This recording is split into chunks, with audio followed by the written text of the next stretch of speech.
Hello everyone, welcome back to my channel Deepak success path. अब केवल मात्र 2 दिन बचे हैं यार, और अंदर से ये हेजिटेशंस और डर आ रहे हैं कि पता नहीं मैंने जो पूरा पढ़ा है, इतना दिन से मेहनत किया है, वो जीके में आएगा भी कि नहीं आएगा। ये पूरा अंदर से डर लग रहा है, लेकिन डर के आगे जीत है, मैंने ये सीखा है और इसको मैं प्रूफ भी करूँगा। 16 तारीख को मेरा पेपर है और भगवान की कृपा से पेपर बहुत अच्छा जाए और आप लोग का दुआ से बहुत अच्छा पेपर जाए। जिनका भी 16 तारीख को पेपर है भाई, उन सभी को बेस्ट ऑफ लक। या फिर 16 17 18 जितना भी आगे का सभी को है, उन सभी को बेस्ट ऑफ लक मेरे भाई। और आप जाकर अच्छे से एग्ज़ाम देना, मैं भी अच्छे से एग्ज़ाम दूंगा। कभी भी ज़्यादा नेगेटिव करने की कोशिश नहीं करना। अगर आप नेगेटिव करोगे तो बहुत ही ज़्यादा कम मार्क्स आएंगे, फिर वहाँ पे आप लिस्ट से बाहर हो जाओगे। तो अगर आप जो है अच्छे मार्क्स अगर ऑब्टेन कर रहे हो तो नेगेटिव जाने की कोशिश मत करना, बिल्कुल नेगेटिव जाने की कोशिश मत करना मेरे भाई। आपको जितना अच्छे से पता है, आपको 100% पता है, आप जो है 100% मारना। नेगेटिव जाने की कोशिश नहीं करना। नेगेटिव जाओगे आपका मार्क्स जो है अपने आप कम होना स्टार्ट हो जाएगा। तो आपको जितना अच्छे से पता रहेगा, शांतिपूर्वक अच्छे से क्वेश्चंस करना है, ठीक है। और जो पहले आएगा पहले वो क्वेश्चंस करना है, ठीक है। बस इतना ही कहना था। और एक छोटी सी वीडियो था जो मैंने अभी आपको लिए बनाया है और मैं आपको ये प्रोवाइड करूँगा। आप सभी को बेस्ट ऑफ लक मेरे तरफ से। जो भी दिल से मेहनत करते हैं, माता रानी सभी का सिलेक्शंस करवाए, ऐसी मनोकामना है मेरी। चलो, सभी को best of luck and bye everyone. और अगर प्लीज़ यार, एक अगर वीडियो बहुत अच्छा लगा तो प्लीज़ लाइक एंड सब्सक्राइब करना। आपके एक लाइक एंड सब्सक्राइब से बहुत ज़्यादा सपोर्ट मिलती है और ऐसे वीडियो बनाने का मन करता है। Thank you everyone, thanks a lot. और पढ़ते रहें। अब केवल 2 दिन बचा है, तो 2 दिन में जितना ज़्यादा से ज़्यादा रिवाइज कर इसे पूरा कंप्लीट वॉच करना। जिसका भी एग्जामिनेशन जो है आगे आने वाले हैं, जैसे 16 17 18 19 जितनी भी तारीख को है पेपर, उन सभी के लिए सबसे मोस्ट इम्पॉर्टेंट है। मेरे एग्जामिनेशंस में अगर बात करें तो ये वीडियो 11 तारीख को बन रहा है। 11 तारीख को मतलब होता है वेडनेसडे के दिन बन रहा है, और उस अनुसार पे मेरे पास जो है केवल 4 दिन बचे। 11 12 13 14 और ये 15, और 15 16 का तो पेपर ही है। तो 15 तक का मैंने ये एनालाइज़ किया है और उसके बेसिस पे बता रहा हूँ। तो आप ये कंप्लीट फॉलो करना, आप कुछ मत करना, इसे आप कंप्लीट फॉलो करना। आपको जो है सारा कंप्लीट रिवाइज हो जाएंगे। केवल 4 दिन बचे हैं, जैसे आपको पता भी है। अब एग्जामिनेशंस में कितने दिन बचे हैं, जिनका भी 16 को पेपर है, तो केवल 4 दिन बचे एग्ज़ाम में।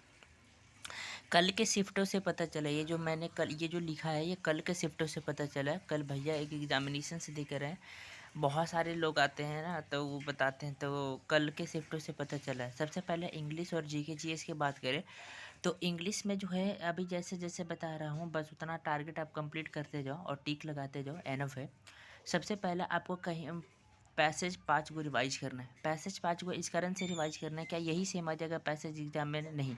पैसेज और क्लोस्टर कभी भी मैच नहीं करता है, वो हमेशा नया एग्जामिनर पूछता है। यहाँ से क्या आपको पता चलेगा, कॉन्फिडेंस पता चलेगा कि आपको एग्ज़ाम में बनाना कैसे है। जैसे पैसेज आ जाए तो पैसेज आपको कैसे बनाना है, कैसे टैकल करना है, कि पहले पैसेज में क्वेश्चन पढ़ना है या फिर पहले पैसेज में उसके पूरा पैसेज पढ़ना है।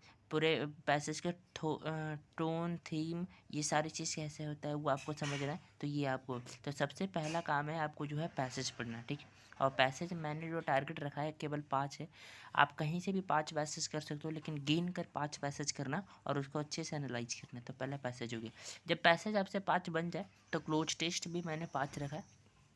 कहीं से भी आप क्लोज टेस्ट करो, लेकिन 5 करना और उसको अच्छे से एनालाइज करना। और इसको हो जाए तो इसको टिक, ऐसे अगर हो जाए तो इसको ऐसे टिक कर देना, ये भी हो जाए ऐसे टिक कर देना।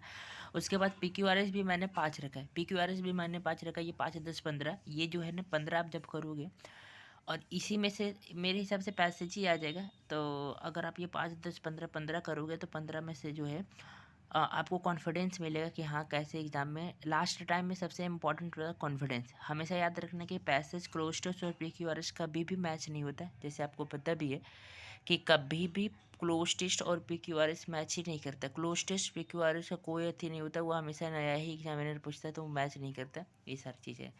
उसके बाद आपको OWS करना है। मैंने जो 500 का OWS का टारगेट रखा है, आपने जहाँ से भी किया है बस उसको कंप्लीट करना है। तो मैंने जो 500 का टारगेट रखा है OWS के, मुझे 500 करना है। उसके बाद EDM फ्रेजेस की बात करें तो मुझे जो है 300 EDM फ्रेजेस करना है, 300 EDM फ्रेजेस करना है, और मैं वो करूँगा, उसके बाद टिक करूँगा। उसके बाद मीनिंग जो है मुझे 200 मीनिंग करना है, तो वो अगर हो जाए तो मुझे भी टिक करना है, ठीक है। उसके बाद साइनो एंटो जो है मैंने 500 रखा है, अगर वो हो जाए, जो मैंने ऑलरेडी रिवाइज कर चुका हूँ, तो उसको भी टिक करना है। उसके बाद फिलिप्स जो है, फिलिप का मतलब होता है जो फिल इन द ब्लैंक्स है, वो फिल इन द ब्लैंक्स जो है उसमें से कितने क्वेश्चंस करना है, उसमें जो है 200 क्वेश्चंस करना है फिलिप्स का, तो वो आपको मुझे करना है, ठीक है। और अगर वो हो जाए तो ठीक है। और फिलिप्स में क्या है ना, फिलिप्स में और एरर टाइप के क्वेश्चन जो होते हैं उसमें जो है केवल ग्रामर के कॉन्सेप्ट पे ही काम करते हैं, और फिलिप्स में कभी कभी जो है प्रीपोजिशन टाइप के क्वेश्चन भी आ जाते हैं, तो वहाँ से आपको करना है, ठीक है। इसी में प्रीपोजिशंस भी आ जाते हैं और इसी में से जो फ्रेजल वर्ब भी आ जाते हैं। उसके बाद ये सारे जब अच्छे से कंप्लीट हो जाए तो लास्ट में एक मॉक लगा देना है, फिर 2 मॉक लगा देना, ताकि इसका ओवरऑल सारे पता चल जाए। और ओवरऑल सारे पता चल जाने के बाद उसके बाद क्या करना है, टिक लगा देना। ये सारी चीज़, ये तो था इंग्लिश। आई होप अगर आप ऐसे कंप्लीट करोगे तो आपके लिए बहुत ही बेनिफिट होगा और बहुत ही बेनिफिशियल होगा, ठीक है। तो इंग्लिश है। इंग्लिश के बाद जीके चीज़ की बात करें तो जीके चीज़ में जो है अभी 15 लेक्चर जो मैंने ऑलरेडी किया हुआ है उसको रिवाइज कर रहा हूँ, बस वो उसको कंप्लीट करना है। 15 लेक्चर जैसे जीके चीज़ में NPS सीरीज करके परमार सर जो यूट्यूब पर चलवाए थे, न्यू पैटर्न सीरीज, वहाँ से मैं कर रहा हूँ। तो 15 लेक्चर का वहाँ से रिवाइज करना, और उसमें सारे बहुत अच्छे से सर करवाएं और नोट्स भी प्रोवाइड किए, तो मैं वहाँ से कर रहा हूँ। सारे नोट्स को रिवाइज करना जैसे मैंने आपको अभी जस्ट बताया। हाँ, ये बायोलॉजी और केमिस्ट्री मैंने इस कारण से अलग लिखा है क्योंकि बायोलॉजी केमिस्ट्री के क्वेश्चंस आ रहे हैं, तो इसमें जो है बायोलॉजी और केमिस्ट्री मेरा कंप्लीट है, तो NCERT से मैं जल्दी से एक बार रिवाइज कर लूँगा। NCERT से जल्दी से मैं एक बार रिवाइज कर लूँगा बायोलॉजी और केमिस्ट्री। स्टैटिक जीके का पोर्शन बहुत ज़्यादा एग्जाम में आ रहे हैं, तो स्टैटिक जीके कंप्लीट करना बहुत ज़्यादा ज़रूरी होता है। तो इसमें मैं कुछ टॉपिक बता रहा हूँ, बस आप इसको पढ़ना, हो जाए कंप्लीट, टिक लगाना, आगे बढ़ना, सिंपल। डांस करना है, डांस में क्लासिकल डांस, फोक डांस दोनों करना है, ठीक है। बुक्स एंड ऑथर करना है, सेंसस करना है, 5 ईयर प्लान करना है। हाँ, ये सारी आपको जो स्टैटिक जीके का पार्ट है, पहले इतना कंप्लीट करना है, हो जाए टिक करो आगे बढ़ो, हो जाए टिक करो आगे बढ़ो, तो आगे से ऐसा कॉन्फिडेंस आएगा। उसके बाद जो होता है करेंट अफेयर पढ़ना है। करेंट अफेयर कहाँ से पढ़ना है, देखो मैंने परमार सर से किया हूँ, परमार सर जो NPS सीरीज था ना, तो उसमें जो है करेंट अफेयर का सोर्स करवाए थे। करेंट अफेयर का सोर्स का मतलब होता है कि बहुत अच्छे से सर ने करेंट अफेयर का बताया था, तो आप जो है वहाँ से देख सकते हैं। अगर यार वीडियो पसंद आए तो प्लीज़ लाइक एंड सब्सक्राइब करें। आपके एक लाइक एंड सब्सक्राइब से बहुत ज़्यादा सपोर्ट मिलती है और ऐसे ऐसे वीडियो बनाने का मन करता है। ओके, ये बढ़िया रहे। सबसे पहला जो फेस्टिवल है आंध्र प्रदेश का है। आंध्र प्रदेश, जैसे आपको पता है आंध्र प्रदेश का क्लासिकल डांस को ना कुचिपुड़ी है। तो आंध्र प्रदेश का कौन कौन सा फेस्टिवल है, तो आंध्र प्रदेश का सबसे पहला फेस्टिवल है दुर्गम्मा। दुर्गम्मा का आंध्र प्रदेश, क्योंकि दुर्गा पूजा वहाँ होता है, तो दुर्गम्मा का आंध्र प्रदेश। उगाड़ी वहाँ का न्यू ईयर फेस्टिवल है, तो उगाड़ी कहाँ का न्यू ईयर फेस्टिवल है, आंध्र प्रदेश, तो उगाड़ी का भी क्या आंध्र प्रदेश। एमलार यात्रा क्या हो गया आंध्र प्रदेश। और पोंगल, पोंगल क्या होता है, पोंगल भी आंध्र प्रदेश का। पोंगल को क्या कहा जाता है, पोंगल को फसल उत्सव कहा जाता है, और पोंगल एक प्रकार का डिश होता है जिसका मतलब क्या होता है, थाई होता है, ठीक है। और वहाँ पे पोंगल जो होता है 4 प्रकार का होता है, भोगी पोंगल, सूर्य पोंगल, मट्टू पोंगल और कनुम पोंगल। तो आंध्र प्रदेश में कैसे रहे, दुर्गम्मा, उसके बाद उगाड़ी नया वर्ष हो गया, एमलार यात्रा आंध्र प्रदेश का है, और पोंगल जो है आंध्र प्रदेश का। याद रखने का ट्रिक है, यम्मा गाड़ी पे गई, मैं ट्रिक से याद नहीं कर रखता हूँ, मैं खुद ऐसी मुझे रिवाइज है तो मैं याद रखता हूँ। मैं ट्रिक भूल जाता हूँ और एग्ज़ाम में इतना प्रेशर रहता है कि जल्दी ट्रिक याद भी नहीं आता है, तो आप ऐसे ही याद रख सकते हो, ठीक है। तो ये जो 4 जो है आंध्र प्रदेश का, बस ये एनफ है।